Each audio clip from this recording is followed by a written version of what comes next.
அனைவருக்கும் வணக்கம். ஸோ எல்லாருமே ரெகுலராக எல்லா ஸ்டூடெண்ட்ஸும் நம்மக்கிட்ட கேட்டுட்ருக்க முக்கியமான விஷயம் இன்றைக்கி என்ன அப்படின்னு பார்த்தோம்னா, டிஎன்ஏயூவோட கவுன்சிலிங் ப்ராசஸ் பற்றி ஃபுல்லாக சொல்லுங்கள் சார் அப்படின்னு சொல்லி தான் கேட்குறாங்க. ஸோ ஒவ்வொரு டேட்லையும் என்ன நடக்கும், எந்த மாதிரி கவுன்சிலிங் நடக்கும், ஆன்லைன் கவுன்சிலிங்லாம் என்ன, ஆஃப்லைன் கவுன்சிலிங்லாம் என்ன, டிஎன்ஏயூ சர்டிஃபிகேட் வெரிஃபிகேஷனில் என்னென்ன பண்ணணும் இப்படின்னு சொல்லிட்டு தான் எல்லாருமே ரெகுலராக கேட்குற ஒரு கொஸ்டின்ஸாக இருக்குது நம்மக்கிட்ட. அது மட்டும் இல்லாமல் ஸ்லைடிங் ப்ராசஸ்னால் என்ன அப்படின்னு சொல்லிட்டு எல்லாருமே ரெகுலராக கேட்டுட்ருக்கீங்க. ஸோ இப்போ நம்ம ஒன் பை ஒன்னாக தெளிவாக பார்க்கலாம். ஆன்லைன் கவுன்சிலிங்லாம் என்ன, ஆஃப்லைன் கவுன்சிலிங்லாம் என்ன, ஸ்லைடிங் ப்ராசஸ்னால் என்ன, சர்டிஃபிகேட் வெரிஃபிகேஷனில் என்னென்ன பண்ணுவோம், எப்படி ஃபீஸ் நம்ம பே பண்ணணும் அப்படின்னு சொல்லிட்டு எல்லாத்தையும் நம்ம இப்போ கிளியராக பார்க்கலாம். ஃபஸ்ட்டு ஆன்லைன் கவுன்சிலிங்லாம் என்னென்னு பார்த்தீங்கன்னா எல்லாருக்குமே தெரிஞ்சிருக்கும். இப்போ நமக்கு அப்ளிகேஷன் போயிட்டு அடுத்து ரேங்க் லிஸ்ட் ரிலீஸ் ஆகும். ரிலீஸ் ஆனதுக்கு அப்புறம் பார்த்தீங்கன்னா 15 டேஸில் நமக்கு உங்களுக்கு மெயில் ஒன்று ரிசீவ் ஆகும். ஆன்லைன் கவுன்சிலிங்கோட லிங்க் வரும். ஸோ இந்த லிங்க்ல என்ன வந்திருக்கும் அப்படின்னு பார்த்தீங்கன்னா, எல்லாரோட மெயிலுக்கு, உங்களோட ரிஜிஸ்டர்டு மெயிலுக்கோ இல்லை உங்களோட மொபைல் நம்பருக்கோ உங்களுக்கு லிங்க் ஷேர் ஆகும். ஸோ இந்த ஷேர் ஆன லிங்க்ல நீங்கள் என்ன பண்ணணும் அப்படின்னு பார்த்தீங்கன்னா, லிங்கை டச் பண்ணிங்கன்னா நேராக அது பேமெண்ட் பேஜுக்கு போகும். என்ன பேமெண்ட் அப்படின்னு பார்த்தீங்கன்னா, கவுன்சிலிங் அட்டன் பண்ணுறதுக்கான 3000 பேமெண்ட் பேஜுக்கு தான் உங்களை கூப்பிட்டு போகும். சரிங்களா? ஸோ ஏன் இந்த ப்ராசஸ் அப்படின்னு பார்த்தீங்கன்னா, ஆல்மோஸ்ட் லாஸ்ட் இயர் 47,000 பேர் அப்ளை பண்ணியிருந்தாங்க. ஓகேங்களா? ஸோ இந்த 47,000 பேரில் 38,000 பேர் சம்திங் தான் செலக்ட் நம்ம ரேங்க் லிஸ்ட்டில் வந்திருக்கும். மிச்ச பேர்லாம் ஏதோ ஒரு ரீசனால ரிஜெக்ட் ஆகிருக்கும். ஸோ இந்த 38,000 பேரில் எவ்வளோ பேர் இப்போ நம்ம டிஎன்ஏவுக்காக வெயிட் பண்ணுறாங்கன்றது யாருக்குமே தெரியாது. கரெக்டுங்களா? ஸோ எல்லாருமே போயிட்டு மெடிக்கல் ஜாயின் பண்ணியிருக்கலாம், இல்லை பேராமெடிக்கல் ஜாயின் பண்ணியிருக்கலாம், இல்லை இன்ஜினியரிங் ஜாயின் பண்ணியிருக்கலாம், இல்லை ஆர்ட்ஸ் அண்ட் சயின்ஸ் ஜாயின் பண்ணியிருக்கலாம். ஏதோ ஒரு கோர்ஸ் போய் அவங்க ஜாயின் பண்ணுறதுக்கு நிறைய இருக்குது. ஸோ அப்போ நம்ம இந்த கவுன்சிலிங் ஃபீஸ் பே பண்ணுறவங்க மட்டும்தான் கவுன்சிலிங் அட்டன் பண்ண முடியும். ஓகேங்களா? எல்லாரும் அட்டன் பண்ண முடியாது. அப்போ கவுன்சிலிங் ஃபீஸ் பே பண்ணுறவங்க மட்டும்தான் உள்ள கவுன்சிலிங்குள்ளே என்ட்ரு ஆவாங்க. அதனால தான் எடுத்த உடனே இந்த லிங்க் டைரெக்டாக கவுன்சிலிங் நம்ம பேமெண்ட் பேஜுக்குள்ளே போகும். இந்த பேமெண்ட் பேஜுக்குள்ளே போனதும் நீங்கள் 3000 பே பண்ணணும். ஓகேங்களா? ஆன்லைன்லேயே பே பண்ணிக்கலாம். நீங்கள் ஆன்லைனில் பே பண்ணி முடித்ததும் உங்களுக்கு கவுன்சிலிங் லெட்டர் ஒன்று டவுன்லோட் ஆகும். ஓகேங்களா? அந்த கவுன்சிலிங் லெட்டர் ரொம்ப ரொம்ப இம்பார்ட்டன்ட். நீங்கள் அதை டவுன்லோட் பண்ணி வச்சுக்கணும். ஓகேவா? அதையும் நீங்கள் கிளியராக பார்த்துக்கோங்க. கவுன்சிலிங் லெட்டர் பேமெண்ட் முடிஞ்சது டவுன்லோட் ஆகும். அந்த கவுன்சிலிங் லெட்டரை டவுன்லோட் பண்ணிக்கோங்க. அதுதான் கவுன்சிலிங் போகும்போது அட்டன் பண்ணிவிட்டு வெரிஃபிகேஷன் போகும்போது ரொம்ப இம்பார்ட்டன்ட். சரிங்களா? ஸோ நெக்ஸ்ட்டு பார்த்தீங்கன்னா, உங்களுக்கு பேமெண்ட் முடிச்சதும் உங்களுக்கு எல்லாருமே எதிர்பார்த்துட்டு இருக்க ஒரு விஷயம், கேட்குற விஷயம் என்னென்னா, sir college choice filling change பண்ண முடியுமா அப்படின்னு சொல்லிட்டு. ஓகேங்களா? ஸோ சாய்ஸ் ஃபில்லிங் சேஞ்ச் பண்ணுறதுக்கு ஒரே ஒரு டைம் ஒரு ஆப்ஷன் கொடுப்பாங்க. ஓகேங்களா?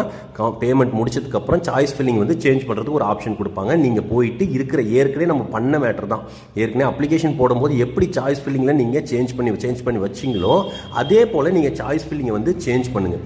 ஏன்னா இப்போ உங்களுக்கு நிறைய ஐடியாஸ் கிடைச்சிருக்கும், நிறைய ஒரு நாலேஜ் கிடச்சிருக்கும், எப்படி சாய்ஸ் ஃபில்லிங்லாம் போடணும், நம்ம எந்த மாதிரி போட்டிருக்கணும் அப்படின்னு சொல்லிட்டு. ஸோ சாய்ஸ் ஃபில்லிங்கில் போயிட்டு ஒவ்வொரு காலேஜாக கிளியராக நீங்கள் பாருங்கள். அப்படி இல்லைன்னா இந்த வீடியோக்கு அடுத்தது நான் 2 வீடியோ சாய்ஸ் ஃபில்லிங் மாடல் போடுறேன். அந்த 2 மாடலை பார்த்து உங்களுக்கு ஏற்ற மாதிரி ஆப்டாக மாற்றிக்கோங்க. கண்டிப்பாக அது ரொம்ப ரொம்ப யூஸ்ஃபுல்லாக இருக்கும் உங்களுக்கு. ஓகேங்களா? இல்லை எனக்கு சுத்தமாகவே தெரியல சார் எனக்கு சாய்ஸ் ஃபில்லிங்கை பற்றி அப்படின்னா, நீங்கள் நம்மளோட ஃபார்ம் இதில் கொடுத்துருக்க ரிஜிஸ்ட்ரேஷன் ஃபார்ம், அந்த ஃபார்மை ஃபில்லப் பண்ணிங்கன்னா உங்களுக்கு டாப் அண்ட் பெஸ்ட்டு சாய்ஸ் ஃபில்லிங்கை நாங்கள் ஃபில் பண்ணி உங்களுக்கு அனுப்புகிறோம். ஸோ அதை யூஸ் பண்ணி நீங்கள் சாய்ஸ் ஃபில்லிங் பண்ணிக்கலாம். ஓகேங்களா? ஓகே, நீங்கள் சாய்ஸ் ஃபில்லிங் பண்ணி முடிச்சுட்டு நீங்கள் சேவ் கொடுத்துட்றீங்க. ஓகேங்களா? உங்கள் இதில் சேவ் கொடுத்து முடிச்சிட்டிங்கன்னா எல்லா ப்ராசஸும் முடிஞ்சிடும். நெக்ஸ்ட்டு என்னென்னா, உங்களுக்கு எந்த டைமில் இந்த ஆன்லைன் உங்களுக்கு கவுன்சிலிங் நடக்கும் அப்படின்றத நீங்கள் பார்க்கணும். ஏன்னா நமக்கு 24ஆம் தேதியிலிருந்து 28ஆம் தேதி வரைக்கும் 4 நாள் ஆன்லைன் கவுன்சிலிங் நடக்குது. ஸோ எந்த நாளில் எந்த டைமிங்கில் நமக்கு கவுன்சிலிங் ஆன்லைனில் நடக்கும் அப்படின்றத நீங்கள் கண்டிப்பாக பார்க்கணும். அப்படின்னும்பொழுது நமக்கு இன்னொரு மெயில் ரிசீவ் ஆகும். அந்த மெயிலில் உங்களுக்கு டேட்டு டைமோட மென்ஷன் பண்ணியிருப்பாங்க. ஸோ இந்த டைமில் இந்த டேட்டில் நீங்கள் அட்டன் பண்ணிங்கன்னா உங்களுக்கு உண்டான காலேஜை ப்ரிஃபரன்ஸில் அவங்க கொடுப்பாங்க. அதை நீங்கள் அட்டன் பண்ணிக்கணும். ஓகேங்களா? ஸோ இதை அட்டன் பண்ணிங்கன்னா உங்களுக்கு உண்டான காலேஜ் இருக்கும். அந்த காலேஜை உங்களோட கட் ஆஃப்க்கு ஏற்ற மாதிரி நீங்கள் வந்திருக்கும். அதை வச்சு நீங்கள் செலக்ட் பண்ணி நம்ம ஜாயின் பண்ண வேண்டியதான். ஓகேங்களா? ஸோ இதுதான் online counselling process. So next என்ன அப்படின்னு பார்த்தீங்கன்னா, உங்களுக்கு எல்லாருக்கும் தெரிஞ்சிருக்க எல்லாம் கேட்குற ஒரு விஷயம், ஸ்லைடிங் ப்ராசஸ்னால் என்ன சார் அப்படின்னு சொல்லி கேட்பாங்க. ஸோ இப்போ நம்ம ஆன்லைன் கவுன்சிலிங்கில் பார்த்தோம்ல, ஆன்லைன் கவுன்சிலிங்கில் என்ன பண்ணுறோம், நம்ம ஏதோ ஒரு காலேஜ் அவங்க கொடுக்குறாங்க, அந்த காலேஜை நம்ம பிடிச்சிருக்க காலேஜை எடுக்கிறோம். ஓகேங்களா? ஸோ 1 or 2 காலேஜஸ் தான் கொடுப்பாங்க, இல்லை 1 காலேஜ் தான் கொடுப்பாங்க, அதை தான் எடுக்கும். அப்படி பிடிக்கல, எனக்கு அந்த காலேஜ் பிடிக்கல, நான் வந்து அதுக்கு அடுத்த வர காலேஜ் இங்கே நியர்பை இருக்குது, ஏதோ ஒரு ரீசனுக்காக எனக்கு அந்த காலேஜ் பெஸ்ட்டாக இருக்கும்னு தோணுது, நான் அந்த காலேஜ் எடுத்துக்கலான்னு இருக்கேன் அப்படின்னா நீங்கள் ஸ்லைடிங் ப்ராசஸ் ஸ்லைடிங் வந்து கொடுத்தா போதும். அதில் வந்து நீங்கள் ஸ்லைடிங்கில் கொடுத்துட்டிங்கன்னா உங்களுக்கு நீங்கள் நெக்ஸ்ட்டு ஸ்லைடிங் ப்ராசஸ் அப்போ நீங்கள் போயிடுவீங்க. ஓகேங்களா? ஸோ ஏற்கனவே இருக்க காலேஜை ஸ்கிப் பண்ணிவிட்டு நீங்கள் அடுத்த காலேஜ் வேணும்னு சொல்லிட்டு அடுத்த கவுன்சிலிங்காக மூவபிள் ஆகுங்க. ஓகேங்களா? இதுக்காக எந்த ஃபீஸும் கிடையாது, ஏற்கனவே ஃபீஸ் பே பண்ணியிருக்க ஃபீஸ் மட்டும் தான் இது பண்ணுவாங்க. அப்போ நீங்கள் நெக்ஸ்ட்டு ஸ்லைடிங் ப்ராசஸ் போகும்போது வெரிஃபிகேஷன் முடிச்சுட்டு ஸ்லைடிங் போயிட்டு டைரக்ட் வெரிஃபிகேஷன் அப்போ நீங்கள் ஸ்லைடிங் ப்ராசஸ்னு ஒரு இது கொடுத்துருக்காங்க பாருங்கள், டேட்டு. அந்த டேட்டில் போய் அப்ளை பண்ணும்போது ஸ்லைடிங் வில்லிங் டு ஸ்லைடிங் அப்படின்னு சொல்லிட்டு ஒரு ஃபார்ம் கொடுப்பாங்க. அந்த ஃபார்மை ஃபில்அப் பண்ணிட்டீங்கன்னா உங்களுக்கு அடுத்த கவுன்சிலிங்கில் நீங்கள் ஜாயின் பண்ணிப்பீங்க. அதில் உங்களுக்கு ஆப்டான காலேஜ் ஏதாவது ஒன்று கொடுப்பாங்க, நீங்கள் அந்த காலேஜை எடுத்துக்கலாம். அந்த காலேஜும் பிடிக்கலன்னா நெக்ஸ்ட் ஸ்லைடிங் கூட நீங்கள் போகலாம். ஓகேங்களா? அதான் ஃபைனல். அது வந்து நீங்கள் பார்த்துட்டு அதில் வர காலேஜை பார்த்து நீங்கள் எடுத்துக்கிறது. இதுதான் வந்து ஸ்லைடிங் ப்ராசஸோட மெத்தட்ஸ். ஓகேங்களா? நெக்ஸ்ட்டு முக்கியமாக பார்த்தீங்கன்னா டாக்குமெண்ட் வெரிஃபிகேஷன். ஓகேங்களா? இந்த டாக்குமெண்ட் வெரிஃபிகேஷன் என்ன அப்படின்னு பார்த்தீங்கன்னா இன் பர்சன் அப்படின்னா என்ன அர்த்தம்னா நீங்கள் டைரெக்டாக போகணும். As a student and parent வந்து டைரெக்டாக வந்து எங்கே போகணும்? TNAU கோயம்புத்தூருக்கு வந்து நீங்கள் போகணும். அங்கே போயிட்டு நீங்கள் அட்டன் பண்ணிங்கன்னா உங்களுக்கு சர்டிஃபிகேட்ஸ் ஃபுல்லாக வெரிஃபை பண்ணுவாங்க. என்னென்ன சர்டிஃபிகேட்ஸுங்க உங்களுக்கு ஆல்ரெடி சொல்லியிருக்கேன், திரும்பவும் சொல்கிறேன். 10th 11th 12th TC community, உங்களோட நேட்டிவிட்டி சர்டிஃபிகேட்ஸ், உங்களோட அப்ளிகேஷன். ஸோ இது எல்லாமே நீங்கள் எடுத்துகிட்டு போயிட்டு நீங்கள் ஜாயின் பண்ணணும். ஓகேங்களா? ஸோ அங்கே போய் கொடுக்கும்போது இதில் எல்லாமே கிளியராக இருக்குது அப்படின்னு பார்த்தீங்கன்னா எல்லாம் ஓகே அப்படின்னு சொல்லிட்டு டாக்குமெண்ட் வெரிஃபைடு அப்படின்னு போடுவாங்க. ஓகேங்களா? ஸோ சில பேர் ஸ்பெஷல் ரிசர்வேஷன் வச்சுருப்பீங்க. அப்போ கம்பல்சரி அந்த ஸ்பெஷல் ரிசர்வேஷனுக்கான தேவையான சர்டிஃபிகேட்ஸும் நீங்கள் மறக்காமல் எடுத்துகிட்டு போகிறது ரொம்ப ரொம்ப முக்கியம். எல்லாமே ஒரிஜினல் சர்டிஃபிகேட்ஸ் நீங்கள் எடுத்துகிட்டு போகணும். அப்படி இல்லைன்னா உங்களோட டாக்குமெண்ட்ஸ் வந்து ரிஜெக்ட் ஆகிரும். சரிங்களா? அதனால் ஒரிஜினல்ஸ் எல்லாத்தையும் தெளிவாக எடுத்துகிட்டு போங்க. நான் என்னோட டிசி வேறு காலேஜில் கொடுத்துட்டேன் சார், நான் என்ன சார் பண்ணுறது அப்படின்லாம் கொஸ்டின் கேட்பீங்க. டிசி கொடுத்துட்டிங்கன்னா அந்த காலேஜ்லேருந்து நீங்கள் டிசி வாங்க, டிஸ்கன்யூன்னு சொல்லிட்டு டிசி வாங்கிட்டு நீங்கள் போயிட்டு அட்டன் பண்ணலாம். அதனால் எந்த வித பிரச்சனையும் கிடையாது. ஓகேங்களா?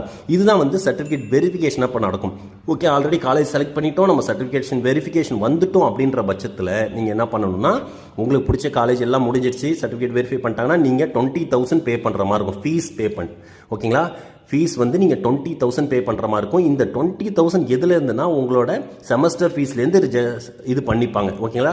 காலேஜுக்கு போகும்போது ரெடியூஸ் பண்ணிப்பாங்க. ஓகேங்களா? இது மட்டும் தனி எக்ஸ்ட்ரா சார்ஜ் அப்படின்னு நினைக்காதீங்க. உங்கள் செமஸ்டர் ஃபீஸ் எவ்வளவோ 40,000 தான், அந்த 40,000லேருந்து இந்த 20,000 அவங்க ரெடியூஸ் பண்ணிப்பாங்க. ஓகேங்களா? இதை நீங்கள் அங்கேயே பே பண்ணிடலாம். அங்கேயே SBI பேங்க் இருக்குது, அங்கேயே நீங்கள் காலேஜ்லேயே பே பண்ணிக்கலாம். TNAU கோயம்புத்தூர். ஸோ இந்த ப்ராசஸ் தான் உங்களுக்கு சர்டிஃபிகேட் வெரிஃபிகேஷன் அப்போ நடக்கும். ஓகேங்களா? ஸோ நெக்ஸ்ட் பார்த்தீங்கன்னா சில பேர் ஆஃப்லைன் கவுன்சிலிங்லாம் என்ன சார் அப்படின்னு கேட்குறாங்க. எதுவுமே கிடையாது. ஸ்பெஷல் ரிசர்வேஷன் அண்ட் 7.5 இந்த மாதிரி இதுக்கு வந்து ஆஃப்லைன் கவுன்சிலிங் பண்ணிட்டு இருப்பாங்க. அப்படின்னா டேரெக்டாக கோயம்புத்தூர்லேயே போயிட்டு கவுன்சிலிங் அட்டன் பண்ணுவாங்க. ஸோ அங்கேவே டேரெக்டாக என்னென்ன காலேஜ் இருக்குது அப்படின்றத ப்ரிஃபரன்ஸில் சொல்லுவாங்க. அந்த காலேஜை நம்ம வந்து செலக்ட் பண்ணி எடுக்கலாம். ஓகேங்களா? ஸோ இது யாருன்னா ஸ்பெஷல் ரிசர்வேஷன் கேட்டகரிஸ்க்கு மட்டும் உண்டு. ஸோ இவ்வளோ தாங்க நம்ம வந்து TNAU கவுன்சிலிங்கில் அட்டன் பண்ணுற ப்ராசஸ். சரிங்களா? ஆன்லைனாக இருக்கட்டும், ஆஃப்லைனாக இருக்கட்டும், இல்லை சர்டிஃபிகேட் வெரிஃபிகேஷனாக இருக்கட்டும், இல்லை ஸ்லைடிங் ப்ராசஸாக இருக்கட்டும், இதுக்கு மேலே எதுவுமே கிடையாது. மற்றவங்க சொல்கிறத போட்டு குழப்பிக்காதீங்க. ஒன்று TNAUலேருந்து வர அனௌன்ஸ்மெண்ட்டை மட்டும் ஃபாலோ பண்ணுங்கள். அண்ட் ஆல்சோ TNAU நாங்கள் வந்து TNAUவில் படிச்சிருக்கிறதுனால எங்களை மாதிரி அங்கே முடித்தவங்களோட கைடன்ஸை மட்டும் ஃபாலோ பண்ணுங்கள். நிறைய பேர் எதையாவது பார்த்துட்டு ஏதாவது சொல்லிட்டு இருப்பாங்க. குழப்பிக்காதீங்க. ஸ்டூடெண்ட்ஸ் யாரும் போட்டு குழப்பிக்க வேண்டாம். நிறைய பேர் ரொம்ப குழப்பிக்கிறீங்க சார், ரொம்ப ஸ்ட்ரெஸ்ஸாக இருக்குது. அதெல்லாம் ஒன்றுமே கிடையாது. ரொம்ப ரொம்ப சிம்பிள் ப்ராசஸ். வெறும் 2 to 3 minutes இல்லைனா 5 minutes to 10 minutesல முடிக்கிற ப்ராசஸ் தான். எல்லாமே ரொம்ப ரொம்ப ஈஸியாக தான் இருக்கும். எதை பற்றியும் குழப்பிக்க வேண்டாம். தேங்க்யூ ஸோ மச் ஃபார் வாட்சிங் திஸ் வீடியோ. மறக்காமல் எல்லாரும் சப்ஸ்கிரைப் பண்ணிக்கோங்க. நம்ம சேனலை சப்ஸ்கிரைப் பண்ணிக்கிட்டீங்கன்னா கண்டிப்பாக உங்களுக்கு பெஸ்ட்டு கைடன்ஸ் நாங்கள் கொடுத்துக்கிட்டே இருப்போம்.